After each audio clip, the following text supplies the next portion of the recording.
Hello बच्चों, आपका स्वागत है आपके अपने YouTube चैनल पर।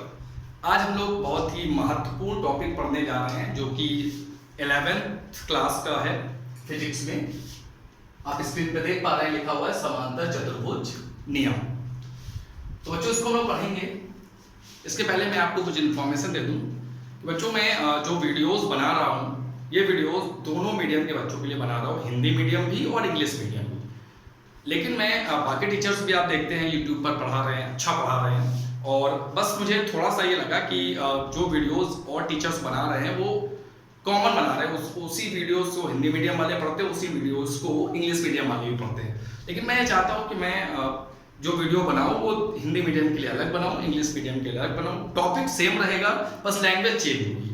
तो जो भी मैं टॉपिक्स आपसे वीडियोस बनाऊंगा, जो भी मैं टॉपिक्स लूंगा उसको मैं उस टॉपिक को 2 वीडियोस बनाऊंगा, एक इंग्लिश मीडियम के बच्चों के लिए और एक हिंदी मीडियम वाले बच्चों के लिए। टॉपिक सेम रहेगा, लैंग्वेज चेंज रहेगी, ताकि दोनों बच्चे हैं हिंदी मीडियम और इंग्लिश मीडियम वाले, उनको टॉपिक समझने में ज़्यादा प्रॉब्लम ना हो, वो अपने अपनी लैंग्वेज में अपने टॉपिक को समझ सकते हैं। तो बच्चों हमारे सामने जो टॉपिक लिखा हुआ है वो लिखा हुआ है समांतर चतुर्भुज नियम। लिखा हुआ है कि यदि दो सदिशों को परिमाण व दिशा में किसी समांतर चतुर्भुज की किसी बिंदु से खींची गई 2 संलग्न भुजाओं से प्रदर्शित करें तो उनका परिणामी परिमाण व दिशा में समांतर चतुर्भुज के उस विकर्ण द्वारा निरूपित होगा जो उसी बिंदु से खींचा गया है। इसे सदिशों के जोड़ने का समांतर चतुर्भुज नियम कहते हैं। जिन्होंने 11 पढ़ा है उन्होंने रूल पढ़ा होगा, और जिन्होंने नहीं पढ़ा वो पढ़ेंगे। मैं इसके बारे में आपसे चर्चा करूंगा। उसके पहले मैं सदिश के बारे में थोड़ा सा बता देता हूं। मैं सदिश का एक अलग से लेक्चर वीडियो बनाऊंगा, उसमें केवल मैं सदिशों का प्रकार, सदिशों को कैसे निरूपित करते हैं, सदिश क्या होते हैं, कितने प्रकार के होते हैं, मैं सारी चीज डिस्कस करूंगा केवल सदिश के बारे में। आज मैं आपको सदिश के बारे में छोटी सी इंफॉर्मेशन दे देता हूं जिससे कि आप इसको अच्छे से समझ पाए। तो बच्चों सदिश नाम से ही आपको समझ आता है कि सदिश जो होते हैं उनमें 2 चीजें होती हैं, परिमाण व दिशा। परिमाण व दिशा। तो सदिश में 2 चीजें होती हैं, परिमाण होता है और दिशा होती है। सभी को पता है बच्चों। तो अब जैसे मैंने कोई लाइन, कोई सदिश ड्रॉ किया, कोई सदिश खींचा, तो ये इस तरह से आपने देखा होगा सदिश, जैसे हमने लिखा सदिश ए, तो आपने देखा होगा किसी भी सदिश को इस तरीके से निरूपित किया था, सदिश का साइन, और इस तरीके से हम लिख देते हैं, तो इसको बोलते हैं सदिश ए। तो बच्चों इसमें होता क्या है कि इस जो फिगर आपके सामने दिख रहा है इससे सदिश का परिमाण भी पता चलता है और सदिश की दिशा भी। कैसे? जो ये लंबाई है इस एरो की, ये जो लंबाई आप देख पा रहे हो, ये इसका परिमाण निरूपित कर रहा है, और जो ये आप इसकी ये देख पा रहे हो एरो की दिशा, ये इसकी दिशा को निरूपित कर पा रहा है। ये जो आप आगे की तरफ देख रहे हो ये दिशा बता रहा है, और इसकी लंबाई जो है ये सदिश का परिमाण। अब अपने रूल पे आते हैं, जो हमें पढ़ना है आज उस पे आते हैं। क्या है हमारा रूल और कैसे उसको समझेंगे। तो इसमें ये बोला गया है कि समांतर चतुर्भुज। बच्चों समांतर चतुर्भुज तो आपको पता ही होगा, मैं थोड़ा सा आइडिया आपको दे देता हूं। समांतर चतुर्भुज वो चतुर्भुज होता है जिसकी सम्मुख भुजाएं आपस में समांतर होती हैं। सम्मुख भुजाएं जो होती हैं वो आपस में समांतर होती है, उसे समांतर चतुर्भुज बोलते हैं। तो यहां पर क्या है कि 2 सदिश हैं आपके, एक सदिश ए है और दूसरा सदिश बी है। दोनों सदिश एक ही बिंदु से पे काम कर रहे हैं, ये इधर ए इधर बी इधर, और दोनों सदिशों के बीच का जो कोण है वो है थीटा। अब हम इस किसी समांतर चतुर्भुज की 2 संलग्न भुजाएं, संलग्न भुजाओं का मतलब बच्चों आपको पता है, जो अगल, जैसे कोई भी समांतर चतुर्भुज होता है तो संलग्न भुजाओं का मतलब होता है अगल बगल वाली, जैसे ये दोनों, जैसे ये दोनों, जैसे ये दोनों। तो जो संलग्न भुजाएं होती है, जैसे ये दोनों, ये दोनों, ये दोनों, ये दोनों, तो संलग्न भुजाओं का मतलब होता है जो अगल बगल वाली भुजाएं होती हैं उन्हें हम लोग संलग्न भुजाएं बोलते हैं। तो बच्चों ये संलग्न भुजाएं, इसको समांतर चतुर्भुज पूरा कर लेते हैं हम लोग। तो ये समांतर चतुर्भुज पूरा करेंगे तो ये कुछ इस तरीके से आपका फिगर बनेगा। जब ये समांतर चतुर्भुज पूरा करेंगे तो कुछ इस तरीके से आपका ये चित्र कंप्लीट हो जाएगा। यहाँ पे हम नंबरिंग लिख देते हैं, जैसे ओ, क्योंकि यहाँ से 2 सदिश निकले थे, ये नंबरिंग आप कोई भी ले सकते हैं, कोई दिक्कत नहीं है। ओ पी क्यू आर आप ऐसे लिख सकते हैं। तो अब देख पा रहे हो कि ये समांतर चतुर्भुज नियम है। इसका मतलब हमें समांतर चतुर्भुज बनाना है, तो हम कैसे बनाएंगे समांतर चतुर्भुज? दो सदिश तो हमारे पास पहले ही थे, सदिश ए सदिश बी, ये दो सदिश हमारे पास थे जिनके बीच का कोण जो है वो थीटा है। तो हमने किया क्या, ये जो सदिश है इसके समांतर ये रेखा खींच दी, और जो ये सदिश है इसके समांतर ये रेखा खींच दी। तो इस तरीके से आमने सामने ये हो जाए समांतर, इस तरीके से आमने सामने ये हो जाए समांतर। तो ये बच्चों हमारा क्या हो गया, ये हमारा हो गया समांतर चतुर्भुज हो गया। अब यहां पर क्या हम लोगों को करना है वो देखते हैं। हम लोग बच्चों क्या करेंगे, अब आपको हमने पहले ही बताया कि जैसे ये OP आप देख पा रहे हो, ये सदिश A की लंबाई है, तो ये सदिश A का परिमाण शो करेगा OP, और जो OR है वो सदिश B का परिमाण शो करेगा PQR। बच्चों R की जगह हम यहाँ पे कुछ और ले लेते हैं, क्योंकि R से हम लोग परिणामी को शो करेंगे। जो परिणाम इन दोनों का जो परिणामी आएगा उसको हम लोग सदिश R शो करेंगे। तो आप कंफ्यूज हो सकते हो, तो OPQS ले लेते हैं, कुछ भी ले लेते हैं, उससे कोई फर्क नहीं पड़ता।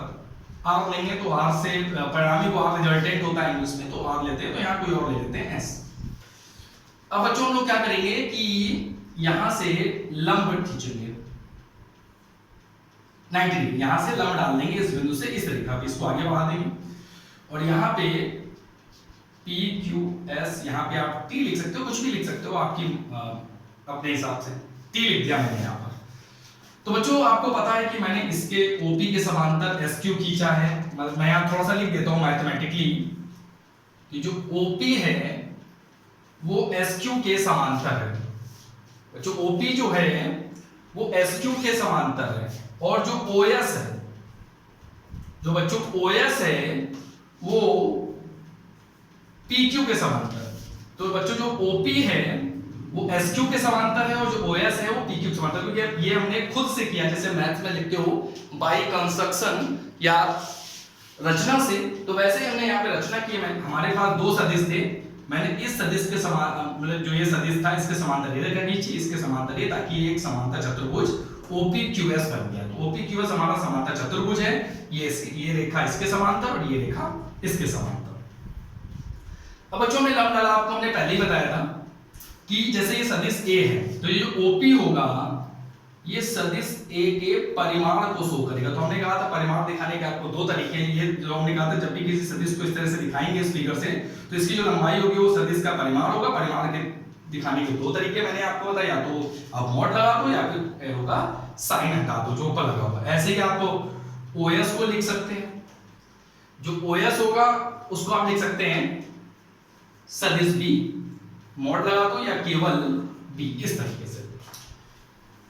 इसके बाद बच्चों आप इसको इस तरीके से एक चीज आप और देख पा रहे हैं कि ये OPQS एक समांतर चतुर्भुज है, तो उसके सम्मुख भुजाएं आपस में बराबर होगी। तो जो OP है आप लिख सकते हैं कि जो OS है वो जो OS होगा, ये जो OS है ये PQ के बराबर होगा, क्योंकि समांतर चतुर्भुज की सम्मुख भुजाएं आपस में समांतर तो होती हैं, लेकिन समांतर चतुर्भुज की सम्मुख भुजाएं आपस में समांतर होने के साथ साथ बराबर भी होती हैं। तो हमने OS को PQ के इक्वल लिख दिया, दोनों ही OS और PQ दोनों ही बराबर हो जाएंगे B की। अब बच्चों हम लोग क्या करते हैं, मान लिया हमने ये हमारा जो, अच्छा एक चीज और है, यहाँ पर हम लोगों ने लिखा था तो उनका जो परिणामी है, मतलब ये जो दो सदिश थे, इन दोनों सदिशों का जो परिणामी आएगा वो परिमाण व दिशा, क्योंकि दो सदिश हैं तो उनका परिणामी भी एक सदिश राशि होगी, तो उसमें परिमाण भी होगा और दिशा भी। तो दोनों जो सदिश हैं इन दोनों सदिशों का परिणामी परिमाण व दिशा में समांतर चतुर्भुज के उस विकर्ण द्वारा निरूपित होगा जो उसी बिंदु से खींचा गया है।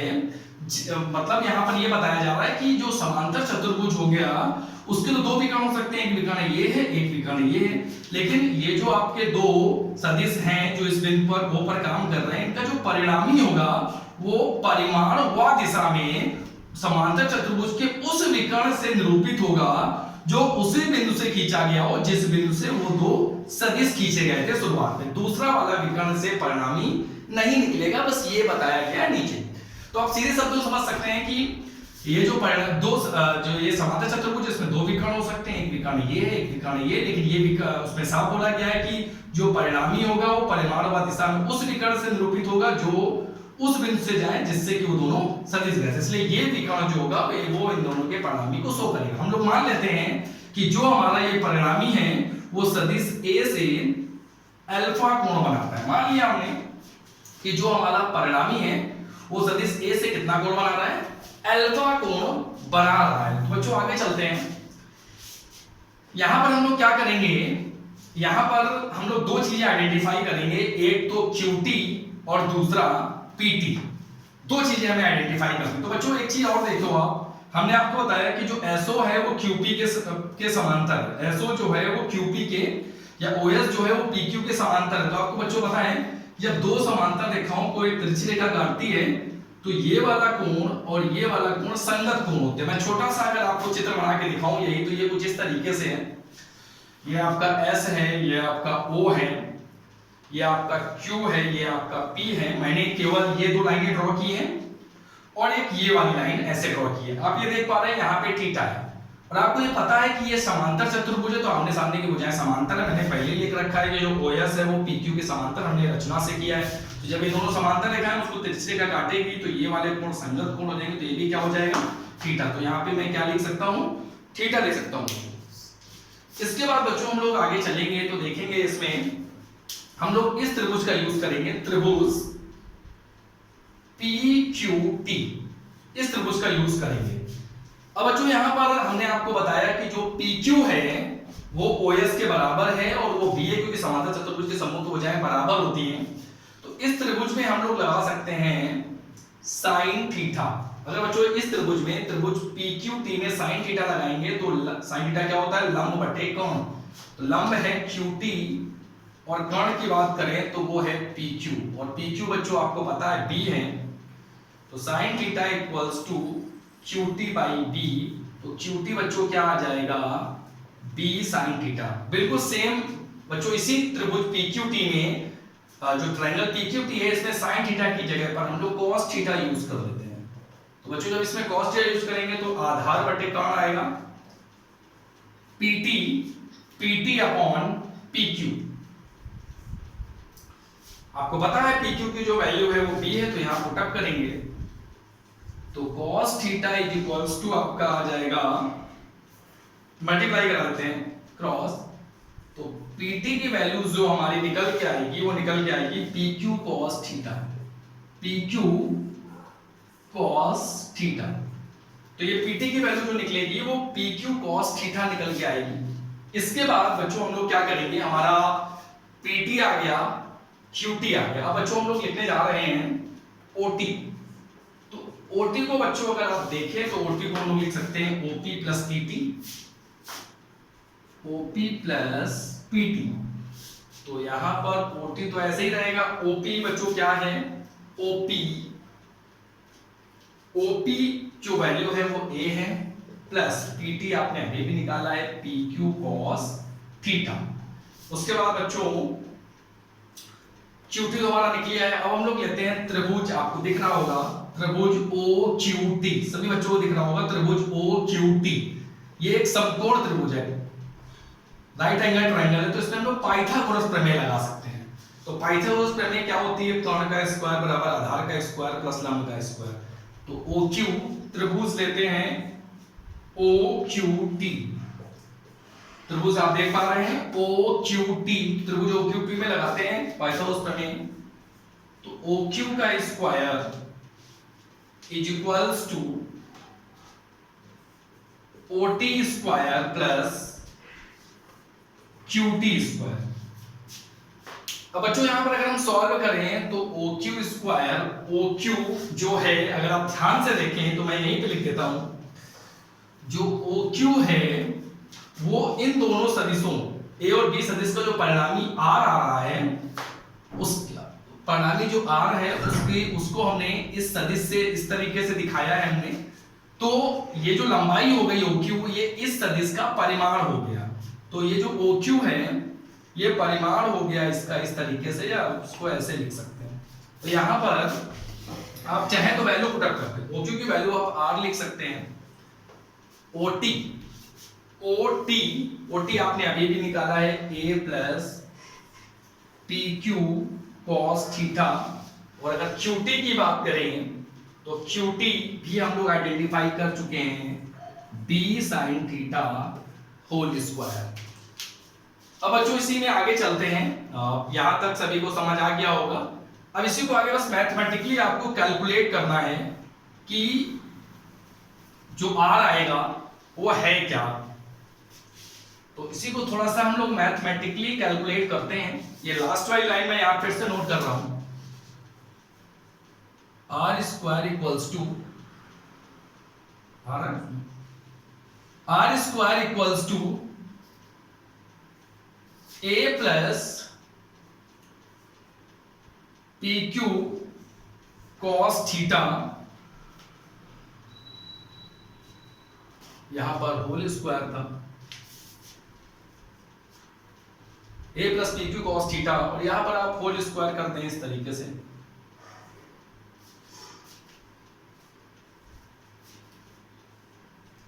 तो A plus PQ cos theta जो है यहां A प्लस B का होल स्क्वायर कर देंगे, तो ये A square plus B square plus 2A। यहां पर बच्चों हम लोग PQ की वैल्यू रख देते हैं, PQ की वैल्यू भी हमें पता थी। तो PQ जो हमारा था, मैंने यहां पर लिखा था, आपने देखा होगा, PQ जो था वो B के इक्वल था, तो यहां पर हम लोग B लिख देते हैं PQ के प्लेस पे, और ये हो जाएगा 2AB cos theta plus B square sine square theta.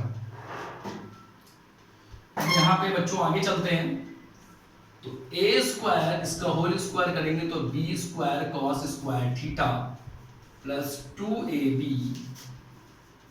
cos theta plus B square sine square theta. इसी में आगे चलते हैं, तो आप देखेंगे यहां पर इन दोनों में B स्क्वायर कॉमन है, तो यहां पर इसी को आगे सॉल्व करते हैं।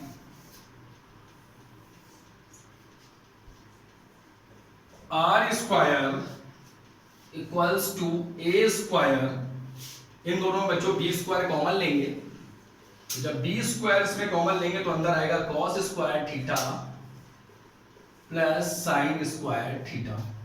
तो ये A स्क्वायर हो गया, इसमें B स्क्वायर कॉमन ले लिया, तो sign square theta plus cos square theta plus ये आ जाएगा बच्चों 2AB cos थीटा। ये मैथमेटिक्स में आपने फॉर्मूला पढ़ा होगा, sine square theta plus cos square theta is equals to 1, then A square plus B square plus 2AB cos theta. तो यहां से आप R की वैल्यू इस तरीके से भी लिख सकते हैं, A square plus B square plus 2AB cos theta.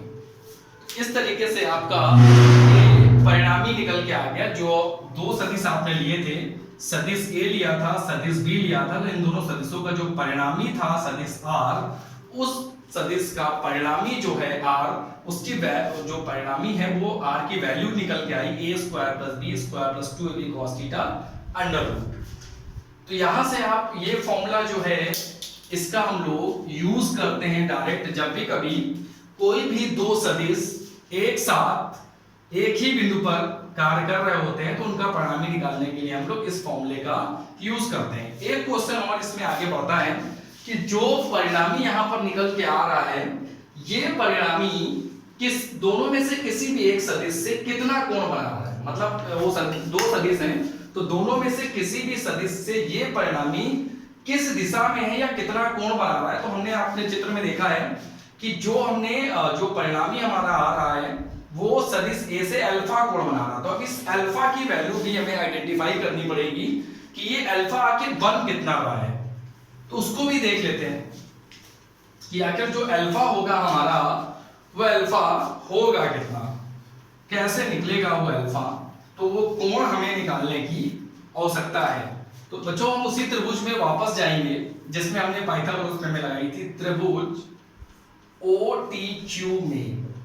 तो त्रिभुज OTQ में जब हम वापस जाएंगे तो इसमें आप लगा सकते हो tan अल्फा, आपने ट्रिग्नोमेट्री पढ़ी है, तो tan अल्फा लगाएंगे तो लंब बटे आधार, तो लंब है आपका QT और बच्चों आधार है हमारा OT। तो tan अल्फा को आगे सॉल्व करेंगे तो बच्चों QT जो था हमारा, हमने QT की, ये लंब है, QT की वैल्यू बच्चों हमने निकाली थी, आपको याद होगी B sin थीटा। जो QT है इसकी वैल्यू बच्चों हमने निकाली थी B sin थीटा। और बच्चों जो हमने नीचे जो आ रहा है OT की वैल्यू बच्चों हमने निकाली थी A plus B cos theta. तो यहां से आप चाहें तो alpha is equals to tan inverse करके इस तरीके से लिख सकते हैं, B sin theta upon A plus B cos theta. इस तरीके से आप चाहें तो इन्वर्स करके इस क्वेश्चन को आगे सॉल्व कर सकते हैं। Alpha is equals to tan inverse B sin theta upon A plus B cos theta. तो इस तरीके से आप जो परिणामी आया वो सदिश A की दिशा से कितना कोण बना रहा है या किस दिशा में है, उसकी इंफॉर्मेशन हमें इस फॉर्मूले से मिल जाती है। तो यहां पर बच्चों एक चीज ध्यान रखेंगे कि दो शब्द यूज होते हैं, परिमाण और परिणाम। ये दो अलग अलग चीजें, क्योंकि ये बार बार इस सवाल में हम यूज कर रहे हैं। हमने बोला सदिश A का, जैसे हमने बोला, तो अगर मैं इंग्लिश में बताऊं तो परिमाण का मतलब होता है मैग्नीट्यूड और परिणाम का मतलब होता है रिजल्ट। इसका मतलब होता है मैग्नीट्यूड और परिणाम का मतलब आप जानते ही हो, इसका मतलब होता है रिजल्ट। तो थोड़ा सा ध्यान रखेंगे, परिमाण और परिणाम में अंतर होता है। परिमाण जो होता है वो किसी सदिश का एक भाग है। सदिश जो होता है उसमें परिमाण और दिशा होती है, तो ये परिमाण सदिश का परिमाण एक भाग है सदिश का। और जो परिणाम है ये दो या दो से ज्यादा सदिश जब एक साथ कार्य कर रहे हो तो उनका परिणाम जो निकल के आता है वो भी एक सदिश होता है। तो इस पे थोड़ा सा ध्यान रखेंगे, परिमाण और परिणाम में कंफ्यूजन नहीं होगा। एग्जाम में अगर आपने आगे पीछे कर दिया, परिमाण की जगह परिणाम लिख दिया या परिणाम की जगह परिमाण लिख दिया, तो वो गलत हो जाएगा। तो थोड़ा सा ध्यान रखेंगे कि जो परिमाण है वो सदिश का एक भाग है किसी एक सदिश का, और जो परिणाम है ये दो या दो से ज्यादा सदिशों का जो रिजल्ट निकलता है उसे, या जो आंसर निकलता है उसे हम लोग